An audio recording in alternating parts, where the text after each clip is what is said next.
Welcome to This Explainer. Today, we're diving straight into the gritty urban warfare of a single planetary siege to see exactly how it ignited the final, most brutal phase of the entire Clone Wars. Now, we all know how the war ends, right?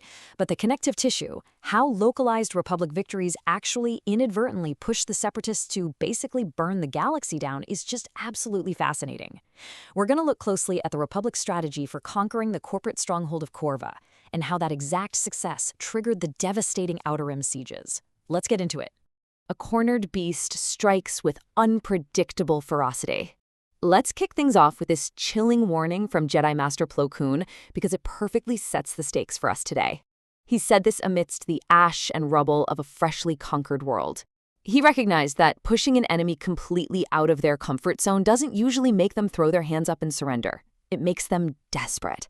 And desperation, especially on a galactic scale, that is terrifying. Part 1. The Siege of Coraviva. To really grasp the fierce resistance the Republic faced on the ground here, we have to look at what they were actually attacking. The very foundation of the corporate alliance. Corveva wasn't just some random planet. It was a primary manufacturing hub, a massive economic engine for the Confederacy. And its defenders? The Corvair Fusiliers. These guys weren't your standard run-of-the-mill battle droids. They were elite, highly motivated security forces who were deeply tied to the planet's wealth. So the Republic goes in, and their opening strategy is classic, overwhelming force. They send in Republic juggernauts and ATTEs pushing forward to blow the generators and strip the city's energy shields. The Republic fully expected the local defense force to just capitulate once their high-tech protection was gone. Makes sense, right? But instead of surrendering, the Corvair Fusiliers actually dug in, fighting right alongside B-2 super battle droids. Part 2. Urban chokepoint tactics. This is where we see a fascinating shift in military strategy. General Dawson brilliantly illustrates his grim determination to turn the capital's own architecture into a weapon. Every alleyway in this capital will become a choke point. Every balcony, a sniper's nest. Every doorway, a fortress. He knew the real strength of the Corvair wasn't in some energy shield. It was in the stone and steel of their own streets. He was literally promising the Republic a brutal reckoning for every inch of ground. Now you might be wondering, why on earth did thousands of regular Corvair citizens volunteer to fight and die? Well, they were protecting their sovereignty and their economic blueprint. They harbored massive anti-Republic sentiment over historical bureaucratic overreach and heavy taxation. They weren't fighting because some tactical droid told them to. No, from their perspective, the Grand Army of the Republic were corporate raiders, coming to seize their archives and dismantle their economic autonomy. That ideological driver, it made them incredibly lethal.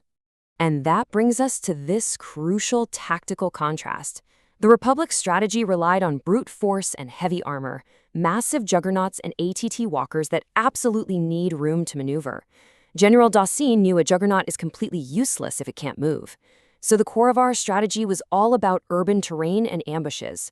By forcing the clones into tight spaces, the Fusiliers set up heavy J-10 dual blaster cannons in apartment windows, firing down on the weak points in the Republic's armor. It was an absolute meat grinder. Part 3. The Republic overwhelms. Despite those ingenious urban traps, the Republic eventually breaks through. But they didn't do it just by walking blindly into the fire. It took ruthless efficiency. Standard clone infantry drew heavy, chaotic, suppressive fire to distract two Separatist AAT tanks locking down a concrete underpass.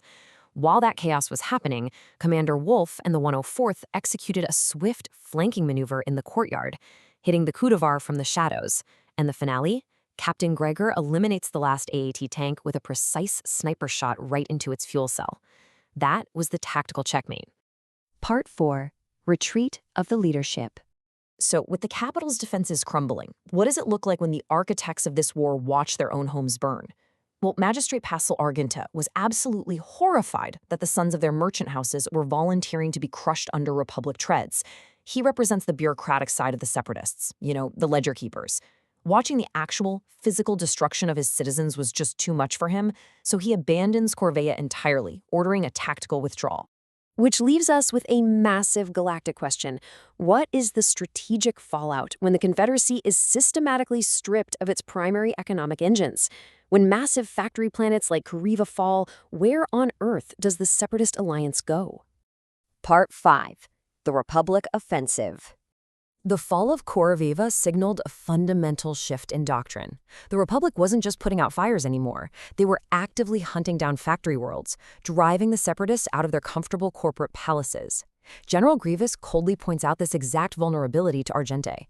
The Republic strikes where we are weak, Magistrate, and you made Koriva weak by prioritizing your ledgers over your turbolasers. When Argente tries to frame it as a tactical retreat, Grievous sees the harsh reality. The Republic's strategy is working perfectly, and the CIS is losing ground fast. Part 6. The Cornered Beast Strikes.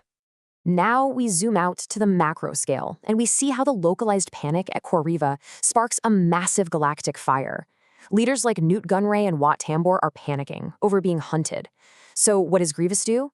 He basically takes them hostage to secure his command, and projects a sweeping map of the Outer Rim territories. By locking the Council down, Grievous takes undisputed supreme command of the military. He stops playing defense in the core and pivots the entire war machine toward the galaxy's edge. When you break down the concurrent battles going on, the staggering scale of the ensuing conflict is just wild.